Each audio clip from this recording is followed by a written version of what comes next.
Hey guys, this is Eric Weingarten with Weingarten Racing. This is another day at PRI. If you haven't know what it is, watch my other video. No, there's more people today, a ton more people. But anyway, they have it tomorrow and it's over. I think, I'm pretty certain. Anyway, so if you haven't already been, you should go on Saturday.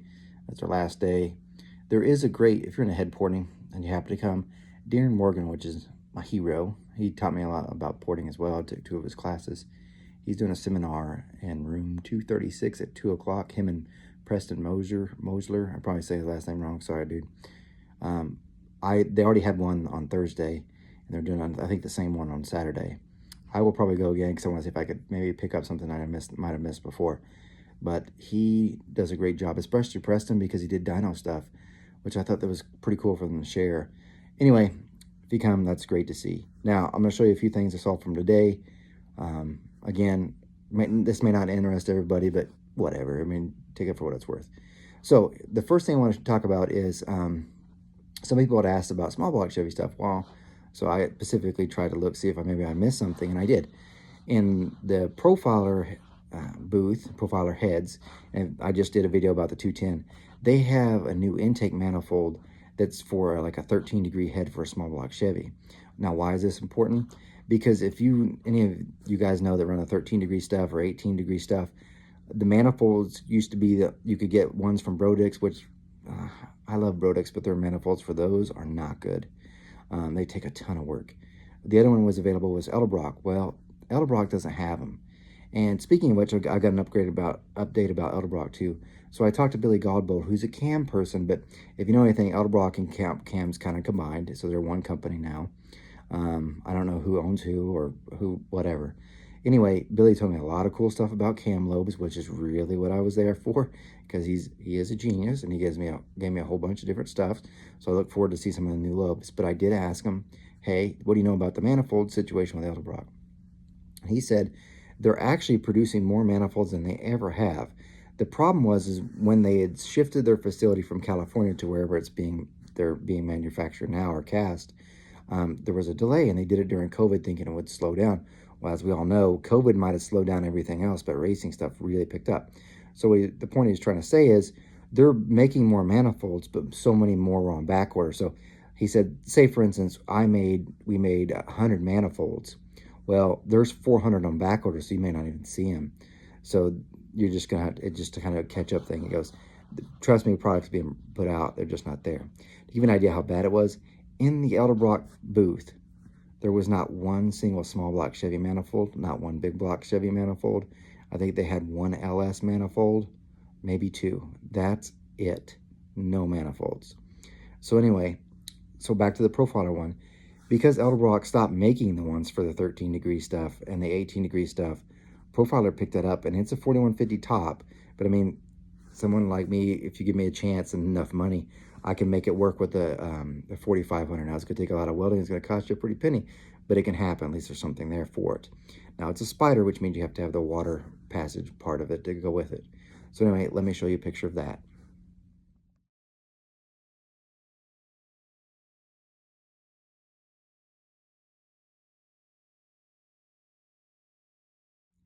Okay, as you can tell, pretty cool. Now, the next thing I'm going to show you is because I was supposed to have gotten to see one of these heads, and this is the Dart SHP head. I was supposed to have gotten one, but anyway, communication got messed up. Anyway, I never saw one. Dart had their booth set up, and if you know anything about Dart, this is where things get so tricky when you're here. A lot of companies merged. So a family-owned company was bought by a hedge fund or whatever you want to call it, and they're combined. So Dart used to be owned by Richard Maskins, but now they're part of a larger group that was Race Winning Brands, which owns just some.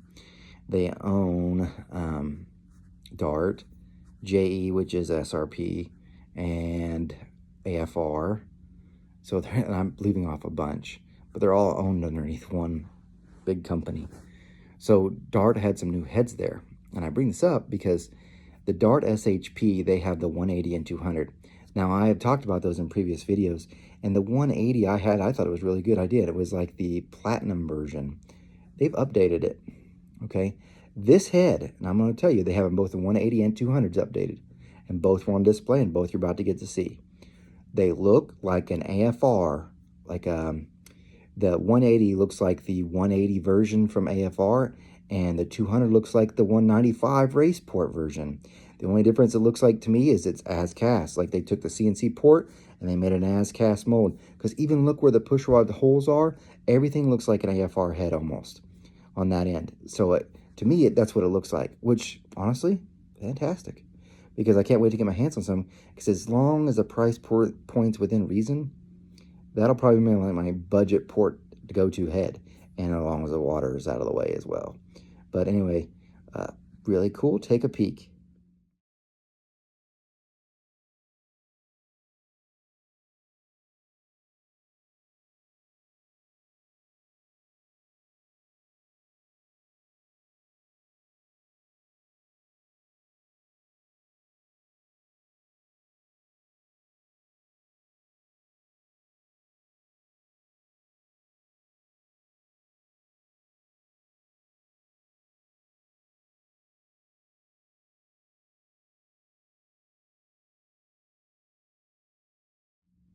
This next thing I'm going to show you probably means nothing to most of you.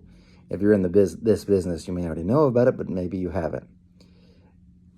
Cylinder head porters and myself, we all have seat and guide machines, or most of us do. And for instance, I have a Rottler SG7. It's finicky. Works great, but you have to be patient with it. You just can't slam it through. There's a new seat and guide machine out there. Well, it's not really new, kind of new. It's from Robinson's, their SG8. I didn't take a picture of that one. That one looks interesting, but this next one for sure, I haven't seen before. It's from Serdi. Serdi now makes a single point cutter. Now, why am I bringing this up? Because before that, the only one I knew that had one was Newen. Now, I guess Serdi said they used to make one, but then they stopped, and then they've redone it. It looks clever, and they've got the motor built into the spindle, so it's not as likely to get off-centered. Looks really nice. $165,000. So you guys like, why does my valve job cost $220? That machine cost $165,000 with no tooling. But anyway, take a peek.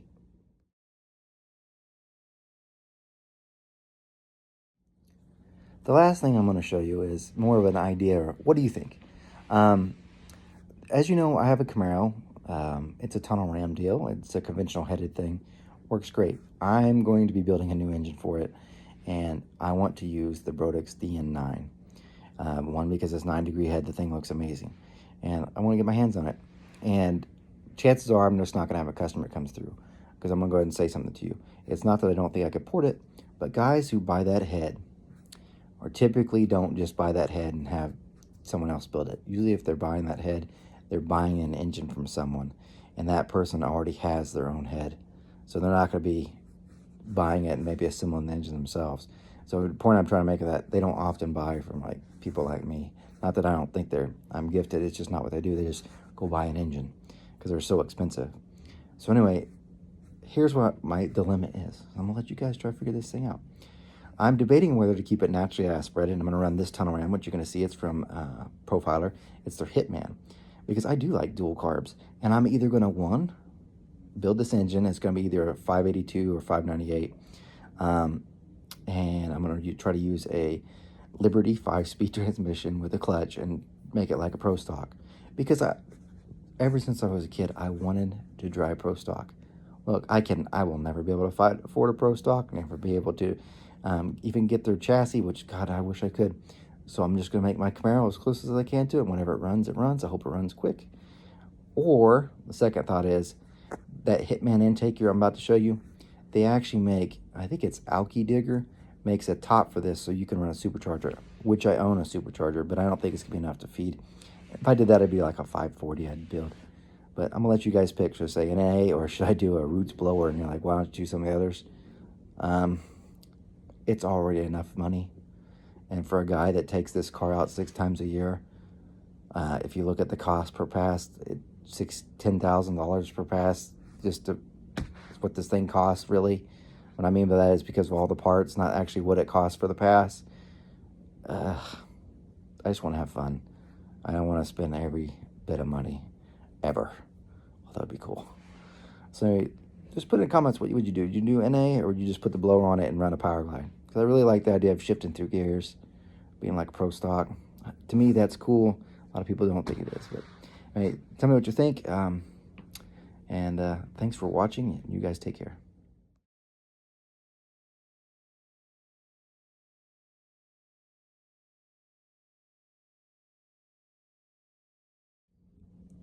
Almost. One more thing.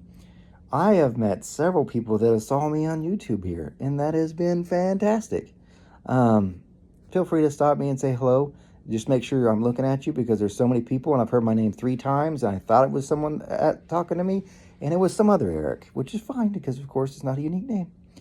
But make sure, and I'll shake your hand. We can talk. You can ask a question or whatever. But yeah, great to meet you. If you would like to go out to eat with me, just say, hey, you want to go grab a bite to eat? That's all you have to do. I am solo, so I don't have to worry about a wife, kid, none of that. The person who was supposed to come with me actually got sick in the airport. Probably got scared because we were getting ready to take off on the airplane, and they said, we need to get you guys off this airplane. The de-icing crew found a loose screw in the wing. We then waited for 4 hours before they put part on the wing. Was I scared to get back in it? No. Anyway, it takes 4 hours to put a screw in. They had to have done it right. And they did. I made it here. So anyway, thanks for all the fans who've seen me. But feel free to come up and talk to me. I'll be here at the show one more day tomorrow. And then I'm out. And then it's back to grinding. A lot of grinding.